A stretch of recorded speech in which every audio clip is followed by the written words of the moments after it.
Alright, so this whole thing started off, first of all, I didn't intend to make a big rant video, but I kind of did.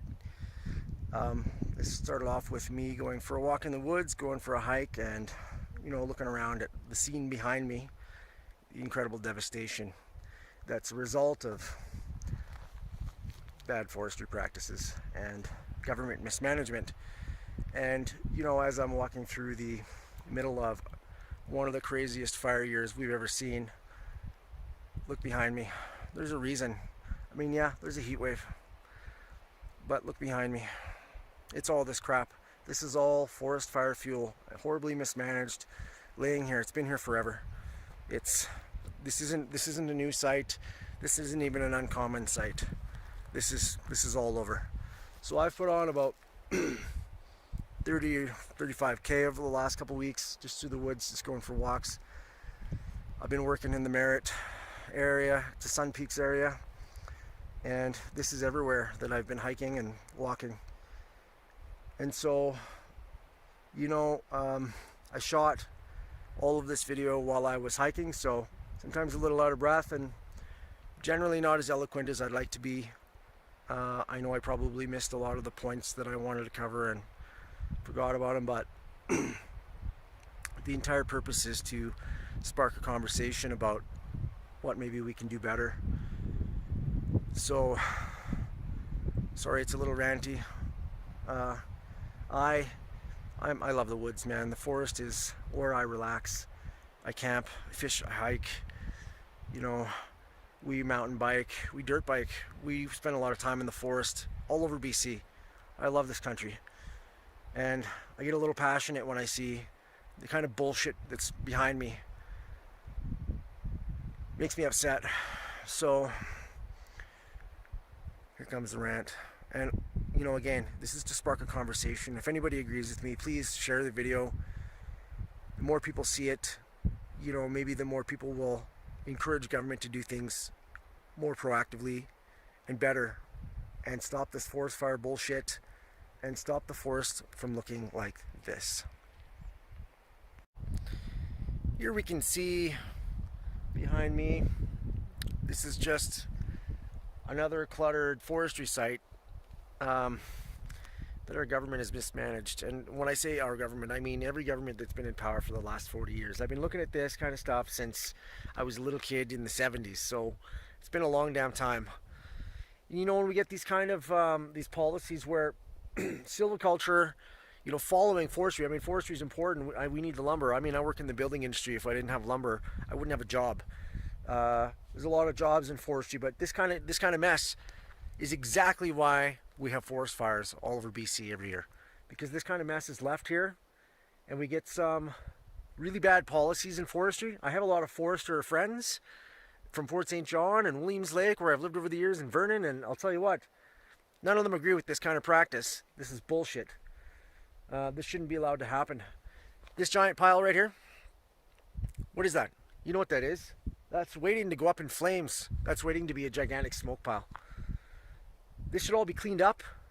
I mean, right here, right behind me. See all this kind of thing?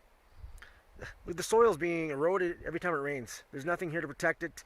The grass is slowly growing back, and this has been here probably for years. I mean, I can't tell you how long it's been here. I can't speculate, but I am speculating it's been here for years. It's just waiting to go up. This is bullshit. And this is just one spot. I'm going to show you some more. And here's another area. It's been logged out. This hillside. Look at all this. All this fiber, all this wood just laying here. This is crazy. So much standing dead, laying dead, just dead.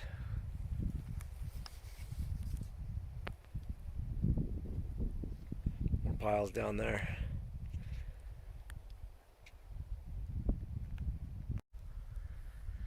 This is some more area that's been logged.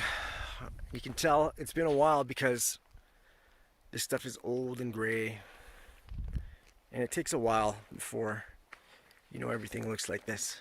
Nobody can tell me, oh, it grays out really fast. That has been there a long time. Lots of this has been there a long time, and it's a gong show. As a contrast, right across the road, Here's an area that's been properly reforested. Look at this. That's sustainable. That's renewable. That's beautiful.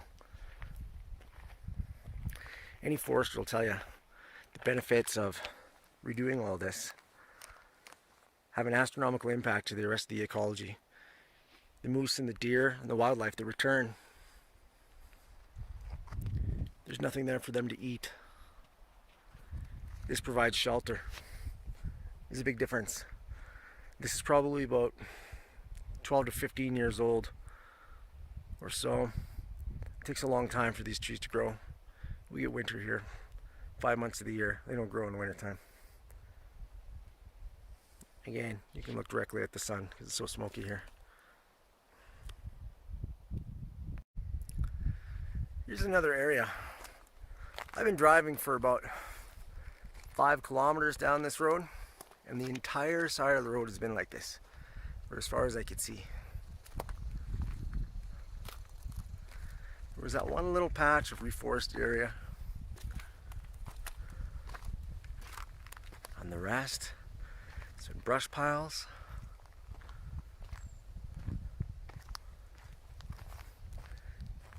Trees just laying here. Look at all this waste. Does anybody ever talk about renewable energy in the terms of I know in Williams Lake when I lived there, there's a cogeneration plant, and all this fiber would feed that thing for 15 years. Look at this. There's enough wood on here to feed that cogen plant for a year, just in the waste. I know nobody likes cogen plants, but everybody wants an electric car, and nobody likes electric dams either, so maybe we should start talking about alternatives. How are you going to charge those electric cars?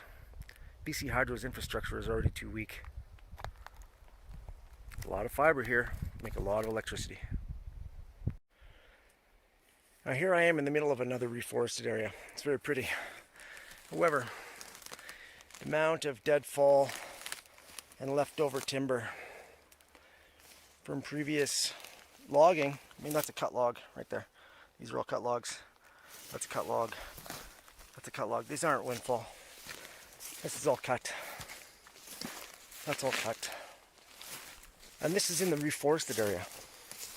And I'm only showing you this to say there's a ton of forest fire fuel everywhere in the forest. Forest fires don't happen from the trees. It happens from all the stuff that's laying on the ground. Only when the fire gets really hot does it start spontaneously combusting trees. Fire has to be really hot and has to be going for a while before that happens. Now granted, this year was crazy. Look at that. There's a bunch of them. There's another one over here. There's another one there. They're all down here. This year was a crazy anomaly of heat. I get it. It happens. It's a natural phenomenon. But still, nothing would have happened if all this had been picked up. And I don't blame the men and women who work in forestry, foresters, loggers, none of these people. It's the Forest Practices Code. How they're mandated to do environmental practices. I'll give you for instance. Not far from here, there's a little forestry campsite that I'm staying at. I won't tell you the name of the lake because it doesn't matter. There's 100. And they're not allowed to clean up beside the lake because of soil erosion into the lake, which might harm the fish. All right, I get it, and I agree. It's not that I don't disagree. However, you've got to find a happy medium, people, because when the forest around that lake dies, when it burns, and there's nothing left of the surrounding ecology, there's no bugs, there's nowhere for bugs to live, there's nothing for bugs to eat. What happens to the fish then? There's no fish food. Nothing. All the fish die. They've got nothing to eat. The entire forest dies. That's a bigger problem. So at some point we find a happy medium. We come up with a better practice. Somebody's got to take hold of the so-called environmental practices and make something that works for everybody. Something that's actually sustainable, something that's actually renewable, something that's actually protecting our forests and our communities that, live in these forests. Forest industries, tourism, people who just live in the woods. How about that? This is atrocious. Here I am on another little hill I crossed, and it's been reforested. Not that long ago, these trees are not much taller than me. I'm 185 centimeters tall and they're about 215, 230. But here we go. Now this is wind blown. I can't say anything about forestry for this, but I can say something about what I was saying earlier. How about a plan to, reduce and eliminate forest fire fuel? All these areas have been cataloged. It's not like nobody knows about them. They're there. The data's there. They get flybys all the time. Something else that's major and nobody talks about it. And I know from firsthand, when in 2017 I was working for a First Nations community west of Kamloops. And right before the horrific fires, we had the craziest flooding. Like, crazy flooding. Why? Why are we getting this crazy flooding? I'm pointing my camera at the reason right now. Because when you eliminate all of the trees on a hillside like this, this is where the snow shed is. And in the springtime, if there aren't trees soaking up all that water, it just runs down the hill. And it's eroding soil, and it's running into creeks, and it's making these little creeks that are normally just trickles, it's making them run over and fill up the entire creek beds, and then we're getting horrific flooding in all these areas. The amount that the government spent on flood mitigation and remediation just before the horrific fires, Elephant Hill Fire, and look at that. In 2017, again, an astronomical number. Every community that flooded, all from Cache Creek all the way up to Barrier and Cherry Creek, there were so many floods. All over central interior BC, down through the Okanagan, floods everywhere. I know the Ministry of Transportation and Infrastructure spent a lot of money in emergency funding, rebuilding bridges, rebuilding roads, repairing washouts. I know the ministry that handles forests how to repair a lot of their forestry roads. We worked on some of them. First Nation community that I worked for in 2017, they had their own natural resources organization, economic development, and they were out in the woods all the time. And in fact, during the Elephant Hill fires, they were the front line people who were telling the fire crews what was happening. But they've been saying forever, listen, if you're not replanting these trees, the snowpack is filling up the creeks. You're going to cause this flooding. No, nobody's listening. Look at that. This is beautiful. This is going to take away all the water. It's going to come out of the snow shed right here. This over here, this isn't doing anything. This is running off. We need more of this right here. We need this to go away. So somebody's got to fix a policy. Somebody's got to change the budget. Somebody's got to be proactive and think about this. And I don't really give a shit what party. I'm not partisan politics. I don't care what party. I don't care if it's the Liberals or the NDP or the Conservatives. I don't care. None of that matters to me because, to be perfectly frank, since I was a kid in the 70s, every single one of these parties has held power in this province. Every single one of these parties has held power in this country. And this is still happening. No one fixed it. So in my mind, everybody's at fault. It's all, let's badmouth the other guys and let's not fix anything. Our way of government sucks. Somebody needs to fix it. Somebody needs to do things differently. We need to do things in a collaborative way. Municipalities, regional districts, they need to have more of a say because they're the ones that are actually out here. When you're sitting in Victoria and you're trying to run a budget, listen, if you don't understand what's actually happening in the rest of the province is a lot different than Victoria, straight up. Have a look around.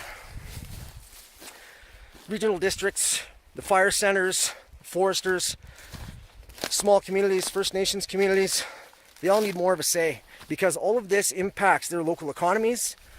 And during fire season, it significantly impacts not only their economies, but their very safety for their lives, their person and property. And that's not okay. The insurance companies, you'd think they'd have more of a sway in this because they're shelling out hundreds of millions times like this. And I know they got big dollars for lobbying. Come on, insurance companies. Start swinging some hammers for some better forest practices because this isn't okay. That's not okay. This is preventable. A little proactive, a lot of prevention. And I don't expect things to happen overnight because nothing ever does. That's not how government works. But if somebody starts a conversation, that's what I'm trying to do here. Start a conversation. Somebody starts a conversation, maybe we can actually make some forward progress. And we can turn all of this into all of this. There's so many factors to this. People keep saying, oh, forestry is a renewable resource. Well, when you're not renewing it, it's not a renewable resource. I don't see any planting. On my walk over here, I probably walked 800 meters to get here from my truck. And I probably saw a dozen small pines. And they were natural. They weren't from somebody planting them. Where do I start? Okay. All of this fiber is valuable. All this fiber is also forest fire fuel. So let's go back to the 2017 fires that happened in BC. The government spent $1.5 billion cleaning up that mess and all the emergency management and all the stuff that happened. That's a huge number, astronomical. $1.5 billion. They just printed it? Where did it come from? We're not even talking about the economic impact of those fires that happened afterwards. From all the businesses and the families that were destroyed. You know, I'm a business major. I can tell you straight up. I was in Kamloops at the time. I saw the economic impacts and how it affected the communities and all the surrounding places, Cache Creek, Ashcroft, etc. I'll tell you what, there was several $100 million more economic growth lost just from the communities themselves. That's an astronomical number.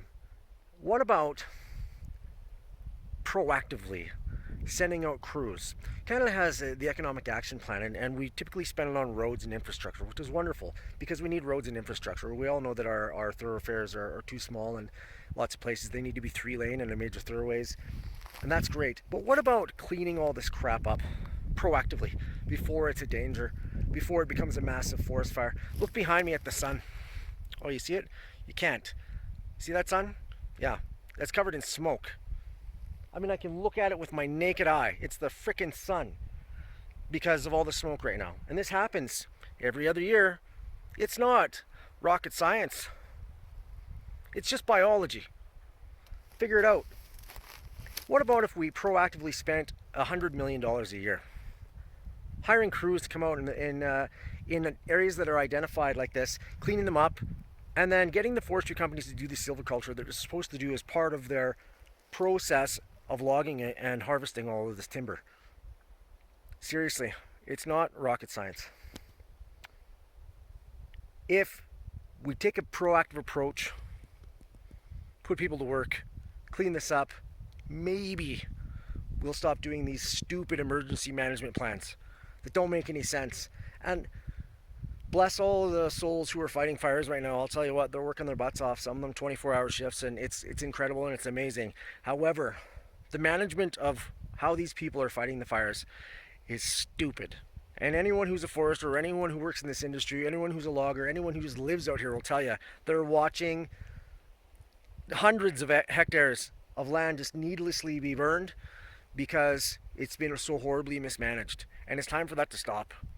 It's time for, people to demand that the government do something in a proactive manner rather than a reactive manner. This is bullshit.